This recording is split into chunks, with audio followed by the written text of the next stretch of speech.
ukáž, dobre mi stoja vlasy. No, čo som to chcel? Dal som taký príspevok s klobásou. Ako, má to veľký význam pre mužov, ktorí už idú okolo 45-46.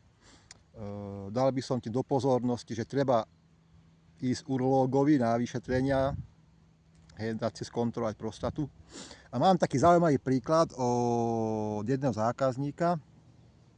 To ešte sme s Jožkom Knapíkom robili na boroch. Vtedy som ho ešte ľúbil. Ale to som chcel, že... Jožino, tak to som chcel, že ten človek si kúpil madrac v kategórii Superbe, kde už je v jadre pamäťová pena aj v poťahu. Základ má vysokoodolnú penu, čiže studená pena alebo HR pena. A už to bol človek cez 50 rokov a vlastne došiel nám deklarovať, že páni, odkedy mám tento madrac, ktorý má v sebe tú pamäťovú penu, pamäťová pena má tú dobrú vlastnosť, že odstraňuje protitlak. Čiže neviem, či ste už sedeli na pamäťovej pene, keď vás bolí kostrč, dáte si na tvrdú stoličku, sadnete si, vám to odstráni protitlak. Takto som už pridal 3 vankúše. No ale to je jedno.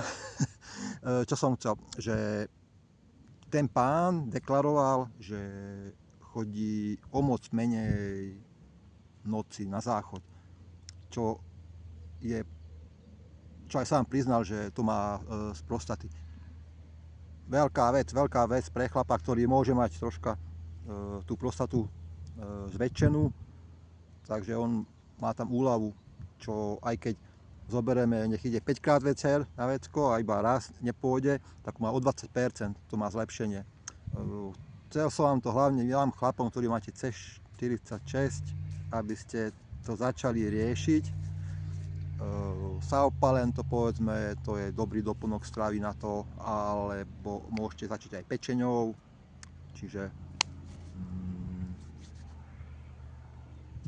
zamyslite sa nad tým, že či pôjdete k tomu urológovi alebo nie.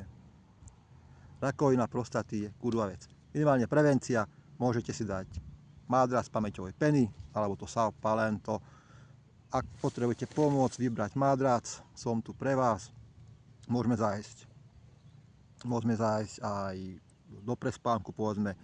Budem sa snažiť vybaviť si aj spoluprácu s Segume, pretože tam som presvedčený, že tie sú vynikajúce madrace.